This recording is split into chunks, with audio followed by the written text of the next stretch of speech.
Kesenian tari kuda lumping merupakan sebuah seni tari yang dipentaskan dengan menggunakan peralatan berupa kuda tiruan yang terbuat dari anyaman bambu. Dilihat dari ritmisnya tarian kuda lumping ini sepertinya merefleksikan semangat heroisme dan aspek kemiliteran zaman dulu, yaitu sebuah pasukan kavaleri berkuda. Ini bisa dilihat dari gerakan seni tari kuda lumping yang dinamis, ritmis dan agresif, layaknya gerakan pasukan berkuda di tengah medan peperangan. Sejarah asal mula seni tari kuda lumping, banyak diyakini adalah sebuah bentuk dukungan rakyat jelata terhadap pasukan berkuda Pangeran Diponegoro dalam menghadapi penjajah Belanda. Dalam versi lain menyebutkan bahwa asal-muasal kuda lumping menggambarkan kisah perjuangan Raden Patah yang dibantu oleh Sunan Kalijaga melawan bangsa Belanda yang menjajah tanah air. Versi lain juga menyebutkan bahwa tarian ini mengisahkan tentang latihan perang pasukan Mataram yang dipimpin oleh Sultan Hamengkubuwono I, Raja Mataram untuk menghadapi pasukan tentara Belanda. Sejarah lain menyebutkan bahwa asal-usul kuda lumping diawali pada zaman dahulu dari tanah Jawa hidup seorang raja yang sakti Mandaraguna, raja yang banyak mendengar kisah kepahlawanan Mahabharata. Raja tersebut sangat kagum akan kisah perang Batarayuda di Kurusetra yang diturunkan oleh para Brahmana dan Kestaria istana. Dan sang raja sangat yakin bahwa perang Batarayuda akan berulang di tanah Jawa. Beliau sangat tertarik dengan tentara berkuda dan Arjuna dengan kereta kudanya yang gambarnya diperlihatkan oleh buyutnya dari tanah Alengka, karena beliau sesungguhnya adalah keturunan pelarian Hindu Tamil dari tanah Sri Lanka, negeri yang kini murtad memeluk agama Buddha lantaran negerinya sering dicemooh sebagai negeri Rahwana terkutuk. Eyang buyut raja kemudian melarikan diri ke Jawa Dwipa dan mendirikan kerajaan serta memakai gelar Arya, yang notabene adalah nama sebuah etnis yang terkemuka di India.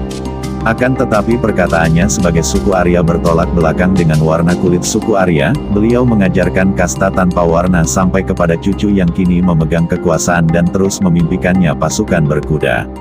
Sampai pada saatnya raja disertai hulu balang dan pengawalnya serta merti naik ke perahu saudagar dari Persia. Dikarenakan Raja Jawa tidak memiliki perahu dan buta akan ilmu pelayaran, beliau kagum akan bangunan arsitektur Persia yang indah dan megah. Beliau juga terpana dengan gagahnya tentara berkuda yang memiliki tubuh yang kekar, kuda-kuda yang besar, barisan kuda yang teratur dan juga derap suara langkah kuda yang bergemuruh. Kenyataan yang dilihatnya secara langsung lebih menambah kekaguman dibandingkan dengan gambar yang dibuat saudagar padanya. Raja memuji dan memimpikannya bahwa jikalau dia dapat memiliki tentara berkuda seperti itu tentu saja dia akan menjadi raja yang terkuat di tanah Jawa, dan raja-raja di sekiranya akan bertekuk lutut. Raja dengan segala keinginannya berniat membawa kuda-kuda tersebut beserta prajuritnya sekaligus, walaupun tidak akan cukup perahu yang akan mengangkutnya, akan tetapi Raja sangat berkeinginan kuat, sehingga hanya kudanya saja yang dia bawa. Akan tetapi suatu hal terjadi di mana dalam perjalanannya mereka menemui badai yang sangat dahsyat sehingga semua pasukan dan perahu pengikut pun ikut tenggelam, hanya karena keberuntungan sang Raja selamat dari segala musibah. Beliau kemudian membuat syukuran pada Dewata yang telah melindunginya dan menyesalkan keinginannya tentang pasukan berkuda yang belum tercapai. Kemudian sang raja memohon petunjuk Dewata dan bertapa di gua. Suatu saat Dewata mengabulkan keinginannya tersebut dengan syarat beliau harus membuat kuda dari bahan gedek bambu dan injik agar dapat ditunggani laskar yang akan menjadi kuda. Sebelum jalan kuda-kuda tersebut diberikan mantra-mantra terlebih dahulu agar mau makan rumput dan beling. Sang raja gembira keinginannya terwujud. Dari sanalah kemudian nama kuda lumping berasal. Kesenian kuda lumping populer di masyarakat daerah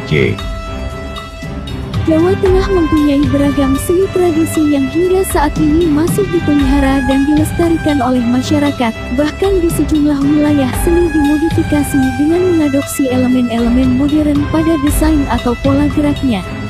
Taman Budaya Jawa Tengah menyelenggarakan pesta seni Jawa Tengah berupa pergelaran tari rakyat ini dalam rangka menyongsong Tahun Kunjungan Wisata Visit Jawa Tengah tahun 2012 serta sebagai lembaga konservasi dan pengembangan seni budaya.